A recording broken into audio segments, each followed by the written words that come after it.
അപ്പൊ ചേന നടാൻ വേണ്ടി സ്ഥലമില്ലാത്തവർക്ക്, നിലത്ത് നടാൻ സ്ഥലമില്ലാത്തവർക്ക് ഗ്രോ ബാഗില്, ചട്ടിയില്, ഇതേപോലത്തെ ഡ്രമ്മിനകത്തൊക്കെ മുറിച്ച് നടാം. അപ്പൊ ആ ഒരു ചെറിയ കാര്യങ്ങളാണ് ഇനി പറയാം.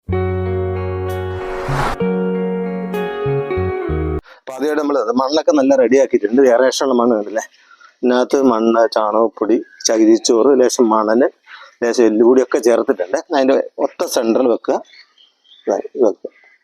എന്നിട്ട് കുറച്ച് കരികില, നല്ല ഉണങ്ങിയ കരികിലുണ്ട് ഏറ്റവും നല്ലത്. ഇത് നമ്മളെ ശീമക്കൊന്നയുടെ ഇല ഉണങ്ങിയതാ, ചുറ്റും ഇട്ട് കൊടുക്കുക.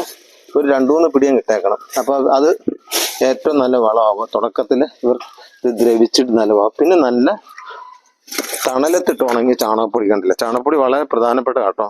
നമുക്കിപ്പോൾ മാർക്കറ്റിൽ നിന്ന് കിട്ടുന്ന ചാണകപ്പൊടിയൊക്കെ ഒത്തിരി ഉണങ്ങിയതാണ്. ഉണങ്ങും തോറും അതിനകത്തുള്ള ബാക്ടീരിയ ഒക്കെ നശിച്ചു പോകും. ശരിക്കും പറഞ്ഞാൽ കോഴിയൊക്കെ ചിക്കി നമ്മളെ എന്താണ് ചാണകക്കുഴി തന്നെ കിട്ടുന്ന ചാണകപ്പൊടി ഉണ്ടല്ലോ, അതാണ് ഏറ്റവും നല്ല വളം. കോടിക്കണക്കിന് ബാക്ടീരിയ ഉണ്ടെന്ന് പറയുന്നത്. എന്താണ് 1 കിലോ പച്ച ചാണകത്തിൽ. പിന്നെ ഉണങ്ങും തോറും അതിന്റെ ഗുണങ്ങളൊക്കെ കുറയും.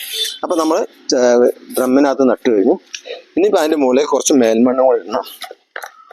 ഒത്തിരി മണ്ണിടരുത്, കാരണം പിന്നീട് നമ്മളിനി വളപ്രയോഗത്തിന് ഓരോ തവണ ചെയ്യുമ്പോഴും കുറച്ച് മണ്ണൊക്കെ ഇട്ടിട്ട് വളമൊക്കെ ഇട്ട് കൂട്ടി കൊടുത്താണ്. അതുപോലത്തെ ചട്ടിയിൽ നടാം കേട്ടോ.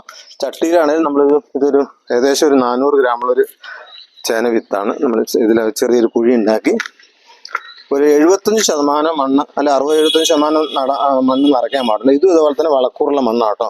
ചാണകപ്പൊടി, ചകിരിച്ചോറ്, എല്ലുപൊടി, ലേശം മണലൊക്കെ ചേർത്തിട്ടുണ്ട്. അതിനകത്തും കുറച്ച് ചുറ്റും കരിയിലേക്ക് ഇട്ട് കൊടുത്തേക്കണം. ആ കരിയിലൊക്കെ നല്ല പൊടിഞ്ഞിട്ട് ഗംഭീര വളമാകും. ആദ്യത്തെ ഒരു 1-2 മാസത്തേക്ക് ഈ വളം മതി ചേനയ്ക്ക് വളരാൻ വേണ്ടി. എന്നിട്ട് അതിന് മുകളിലേക്ക് നല്ല നേരത്തെ ചെയ്തുപോലെ കുറച്ച് ചാണകപ്പൊടി. തീരെ സ്ഥലമില്ലാത്തവർക്ക് ഇതേപോലത്തെ ഗ്രോ ബാഗിൽ നടാം. ഇതൊരു 250-300 ഗ്രാമേ ഉള്ളൂ. ഇതും നമുക്കൊരു 2 കിലോ 3 കിലോ ചേനയായിട്ട് കിട്ടും കേട്ടോ. ഇത് അതുപോലെ തന്നെ നമ്മൾ നേരത്തെ പറഞ്ഞ മിക്സ് തയ്യാറാക്കിയിട്ടുണ്ട്. മണ്ണ്, ചാണകപ്പൊടി, ചകിരിച്ചോറ്, ഇതെല്ലാം അത് സെൻറ്ററിലേക്ക് വെച്ചു. ചുറ്റും ലേശം കരിയിലൊക്കെ ലേശം ഇട്ട് കൊടുത്തു.